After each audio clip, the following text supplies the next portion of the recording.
Continuando con el tema de la corriente alterna, en este video vamos a hablar sobre la potencia instantánea, promedio, aparente, factor de potencia y vamos a hablar un poco sobre la medición de potencia.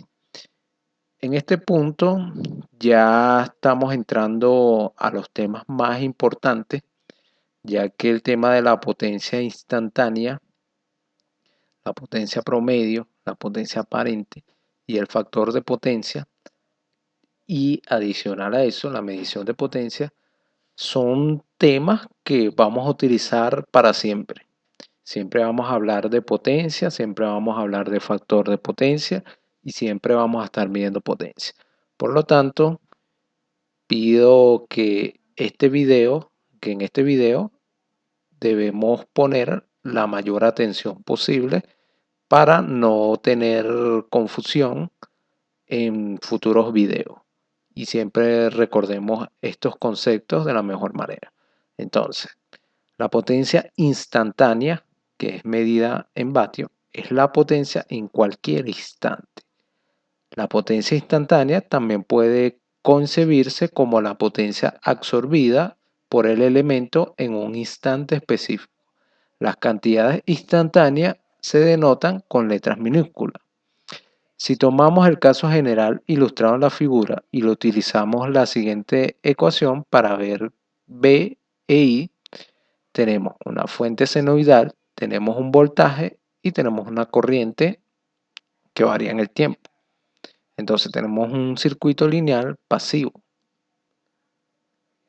Así escribimos voltaje de la forma que hemos venido tratando en los videos anteriores y tenemos la corriente en el formato que hemos venido tratando anteriormente. Entonces la potencia estará definida como B por I. Al multiplicar estas dos cantidades tenemos lo siguiente. Tenemos un seno y tenemos multiplicados por el seno desplazado por el ángulo θ de la corriente y aquí tenemos el ángulo θ del voltaje. Utilizando la identidad trigonométrica, esto es una identidad trigonométrica que sabemos desde el bachillerato, que cuando tenemos dos cantidades multiplicadas podemos escribirla de esta forma. La función seno se convierte en esta otra función seno y multiplicando tenemos lo siguiente.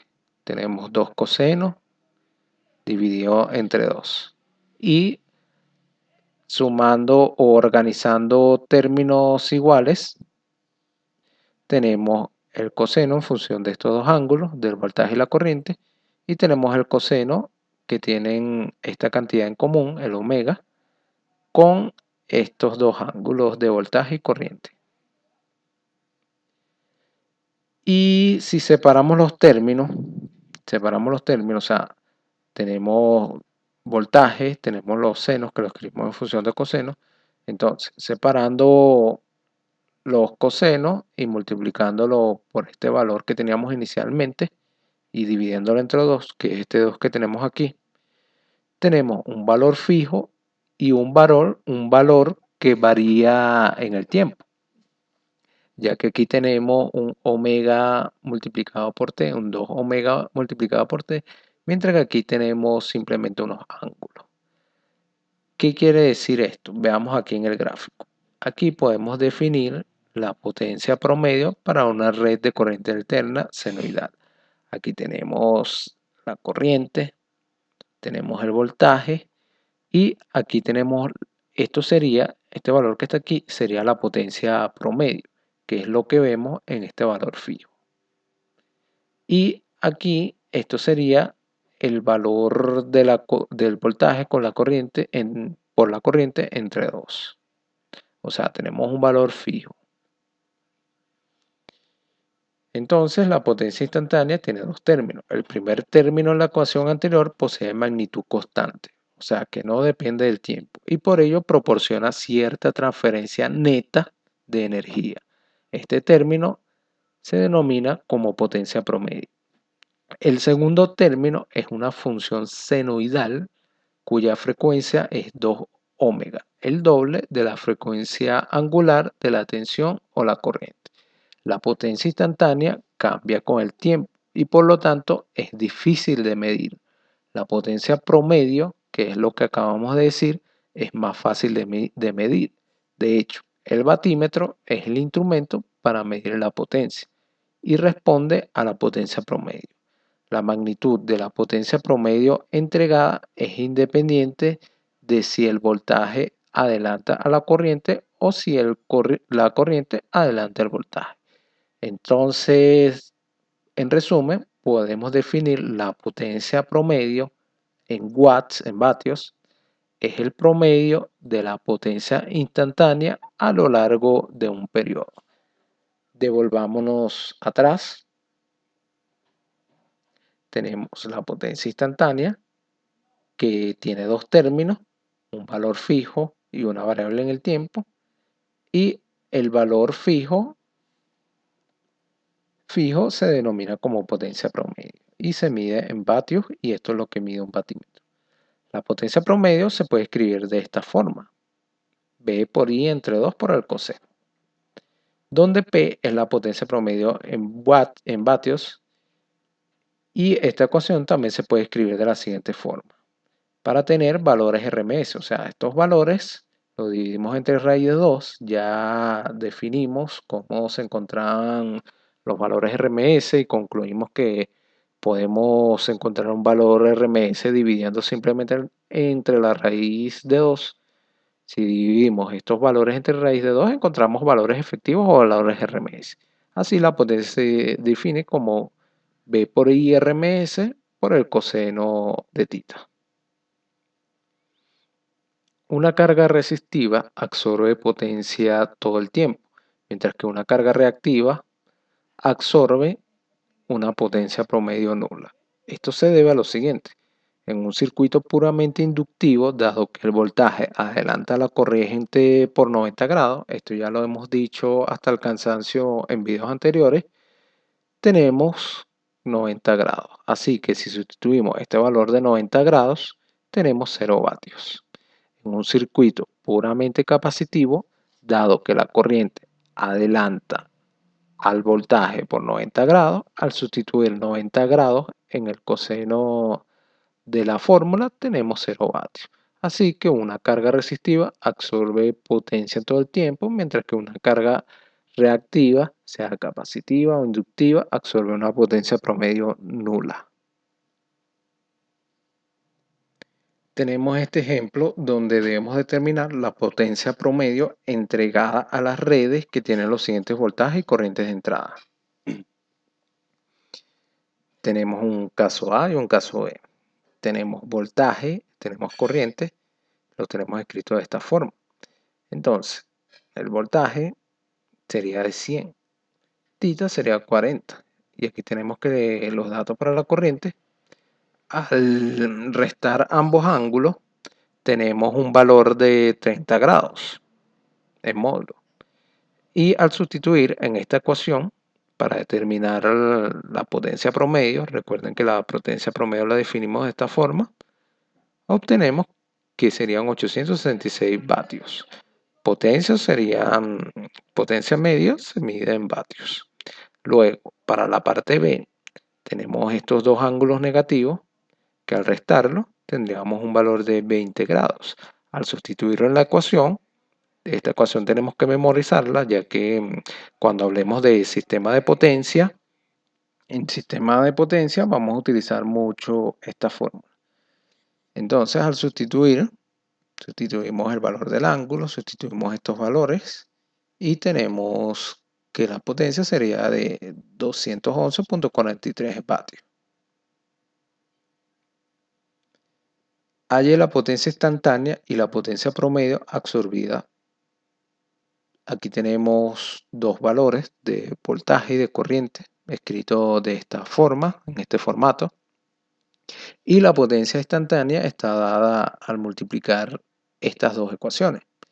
Aplicando la entidad trigonométrica mencionada anteriormente, da como resultado lo siguiente. Y separando el coseno y la parte independiente del coseno, la potencia promedio será este valor, que de una vez, ya que recuerden que está la fórmula, de una vez podríamos sustituir los valores y encontramos que la potencia promedio es de 344.2 vatios, lo cual es la parte constante de la potencia en función del tiempo. Potencia aparente y factor de potencia. Aquí estamos introduciendo un nuevo concepto de potencia, que es la potencia aparente, que se mide en voltoamperios. Es el producto de los valores RMS de los voltajes por la corriente.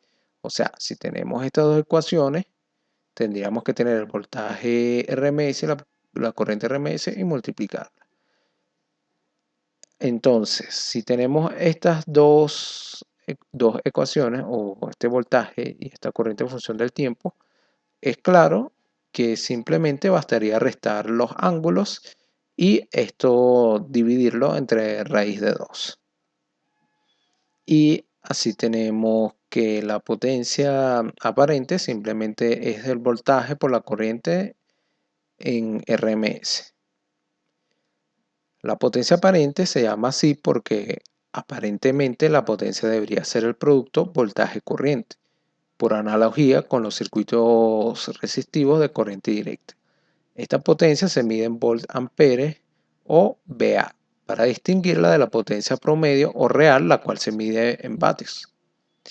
El factor de potencia es el coseno de la potencia de fase entre la tensión y la corriente. También es igual al coseno del ángulo de la impedancia de la carga.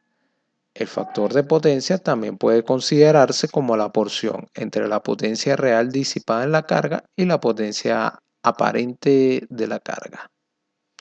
Normalmente, al calcular el factor de potencia, si tenemos estos dos valores de P y S, la potencia aparente y la potencia real, simplemente bastaría dividir estos valores y tenemos el factor de potencia, que es un número adimensional. En resumen, el factor de potencia puede interpretarse como el factor por el cual debe multiplicarse la potencia aparente para obtener la potencia real o promedio. El valor del factor de potencia va de 0 a la unidad. Aquí tenemos otro ejemplo. Una carga conectada en serie toma una corriente de esta forma. Cuando la tensión aplicada es de esta forma en función del tiempo. Halla la potencia aparente y el factor de potencia de la carga. Determine los valores de los elementos que forman la carga conectada en serie. O sea, debemos determinar los valores de esos elementos. Así, tenemos que la potencia aparente simplemente sería estos valores RMS. Dividimos estos valores entre raíz de 2 y tenemos la potencia aparente. El factor de potencia simplemente sería la diferencia entre los dos ángulos, el coseno. Sacamos el coseno, lo cual nos da en adelanto. El factor de potencia en adelanto es en adelanto porque la corriente se adelanta a la tensión. El factor de potencia también se puede obtener a partir de la impedancia de la carga. Y para encontrar la impedancia de la carga, tendríamos estos 120.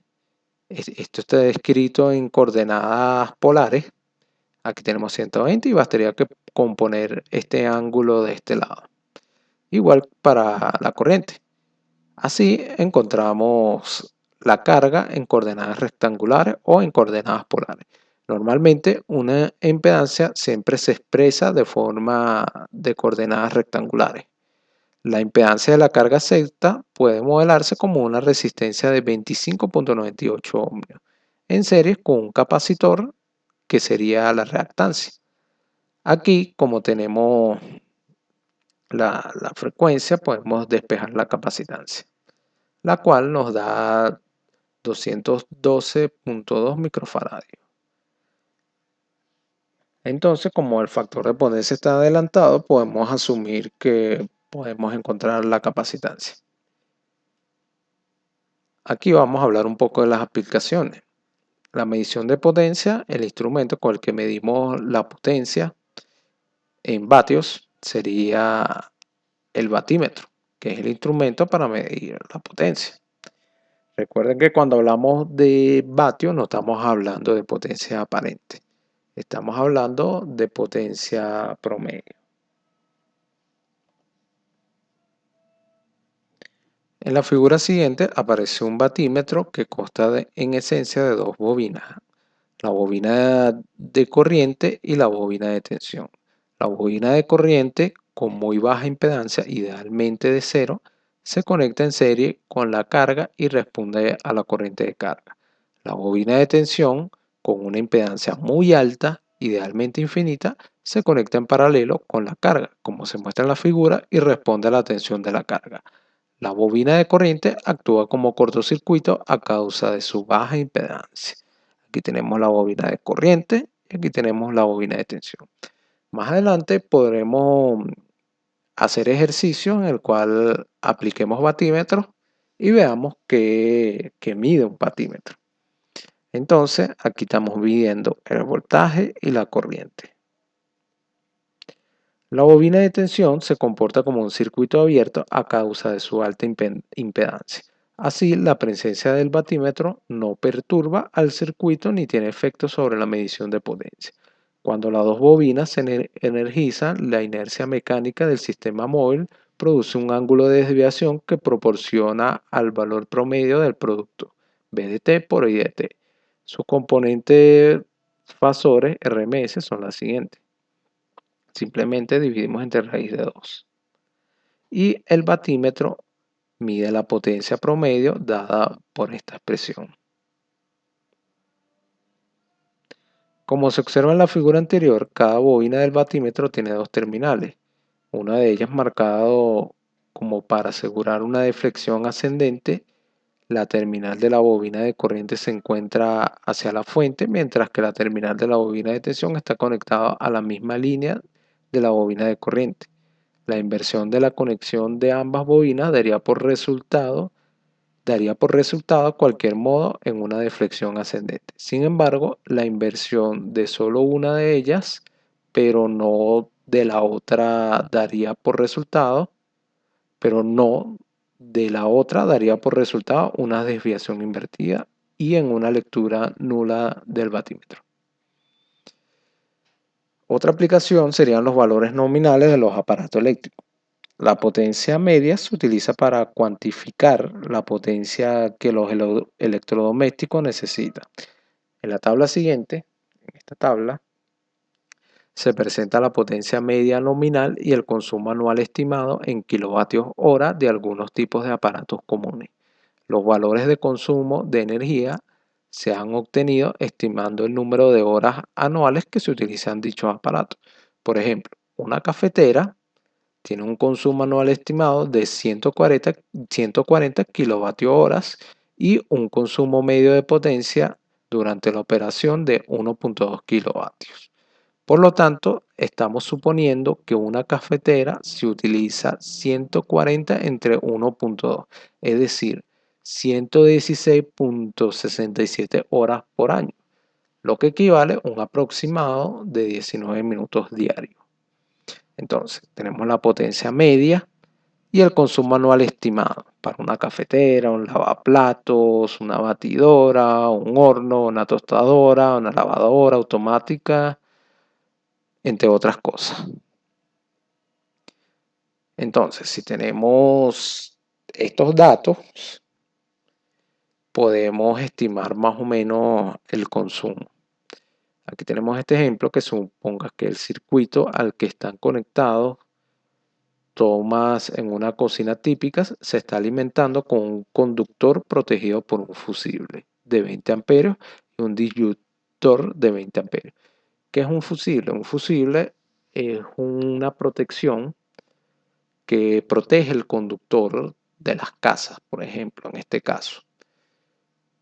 ¿Qué quiere decir proteger un conductor? Que debemos garantizar que no pase más corriente de lo que soporta ese conductor, o sea, que no se derrita el conductor, ya que cuando pasa un exceso de corriente más de lo que está hecho un cierto conductor, este conductor se puede derretir, se puede dañar. Entonces, ¿qué pasa? el fusible está antes del conductor y el fusible se selecciona de manera de que se destruya antes de que se destruya el conductor. Entonces, ¿qué es lo que hace el fusible?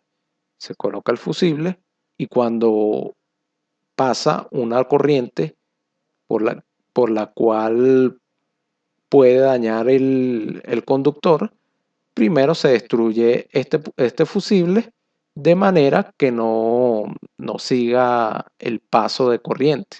O sea, quedaría un abierto donde está el fusible y se corta la corriente de esta manera protegiendo el conductor.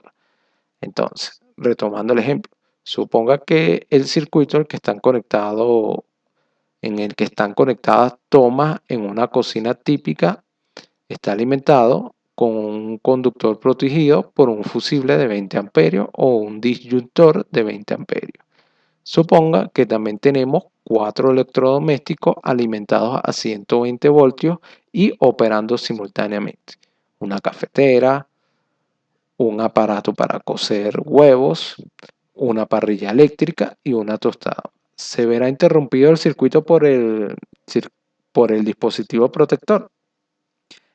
Entonces, en la tabla vemos que la potencia media total consumida por estos electrodomésticos, los buscamos aquí y sumamos la potencia media que nos dan aquí, sería de 4058 vatios. La corriente total que atraviesa el dispositivo protector sería 4058 entre 120.